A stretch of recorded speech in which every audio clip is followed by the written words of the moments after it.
As we reported earlier, President Trump's decision to commute the prison sentence of his longtime ally Roger Stone is raising questions. Our Lisa Desjardins has this report.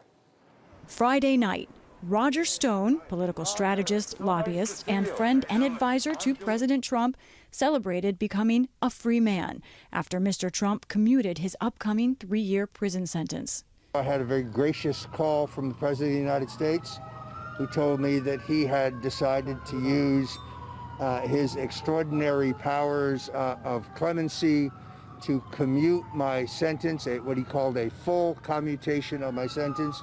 Stone was convicted by a federal jury of 7 felonies, 5 counts of lying to Congress, and 1 each of witness tampering and obstructing a congressional investigation. All part of the investigation into how he and the Trump campaign got a hold of damaging emails about Hillary Clinton that investigators found were part of a Russian attempt to sway the election. Roger Stone was brought into this witch hunt, this whole political witch hunt, and the Mueller scam. President Trump maintains the probe by special counsel Robert Mueller was a politically motivated hoax and defended his commutation of Stone's sentence. I'm getting rave reviews for what I did for Roger Stone.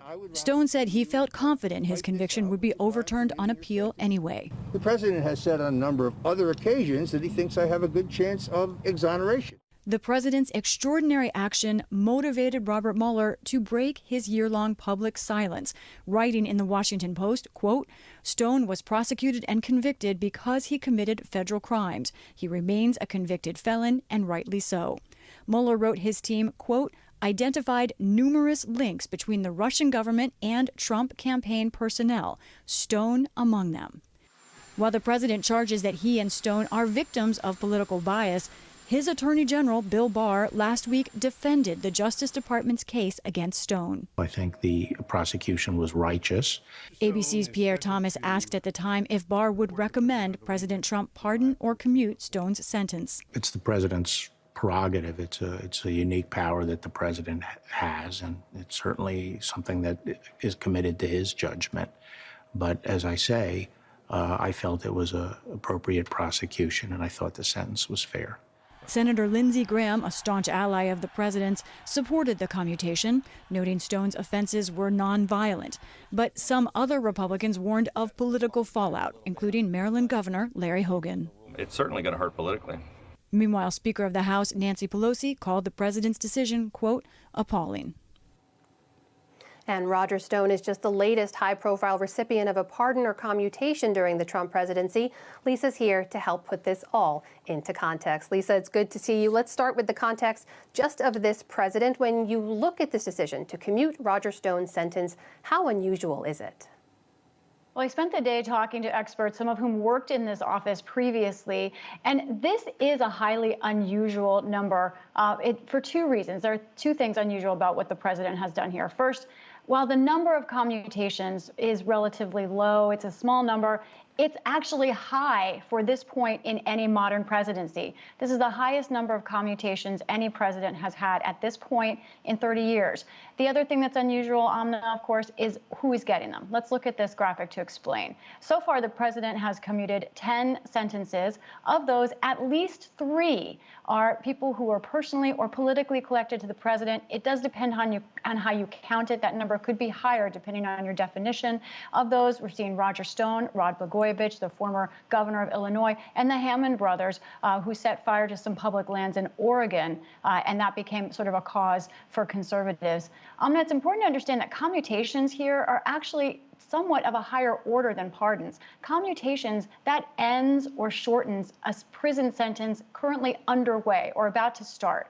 A pardon, the technical definition of that, is a forgiveness for a felon who's already finished their sentence. So for those of the Justice Department, commutations to some degree are more serious. Now, I will say the president has also issued a large number of pardons, and when you look at where those have gone, roughly about a third, just like the commutations, have gone to people who are personally or politically connected to this president. So let's look now at the broader American context, right? If you go back into history, have other presidents granted this kind of clemency to political allies? And has there been the kind of political fallout that we just heard in your report, Maryland Governor Hogan say there could be? It is so hard to compare almost anything these days to past history. We're in very unprecedented days. But President Trump is not the first president to commute or pardon the sentence or the felon record of a political ally or personal friend. Gerald Ford, many of our viewers will recognize, pardoned Richard Nixon. He was not convicted of anything, but ahead of any possible conviction. That was very controversial. Then also after that, George H.W. Bush pardoned 6 of the co-conspirators in Iran-Contra. Now, Bill Clinton, some of the folks I talked to today say maybe the closest example, though not a perfect analogy to President Trump, he pardoned 140 people on the day he left office. What is the political consequences of that? Well, for Clinton and for George H.W. Bush, they did it on the way out the door. But Gerald Ford did it while he was still hoping to have a future career. Some people arguably say that that was what helped end his career.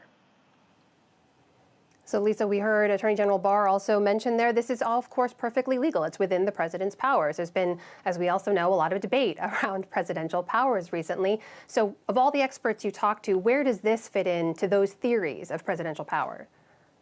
Well, the founding fathers put this power in the Constitution, Alexander Hamilton particularly, because they wanted to make sure the justice system did not overreach, wasn't overly harsh. They were also wanted to have a place for potential political forgiveness. So Trump is not really in either of those contexts. It's hard to say. One other note, I want to look at how hard it is to get one of these commutations or pardons. Let's look at a graphic quickly. Right now, look at how many of these requests are pending. Over 13,000. Those are processed by a small office of the pardon attorney. Just under 24 people work there processing those claims. But the White House can intercede. And as we've seen in most of the pardons under this president, the White House has interceded rather than going through the traditional process. That is Lisa Desjardins with some important context for us tonight. Thanks so much, Lisa. Good to see you. You're welcome.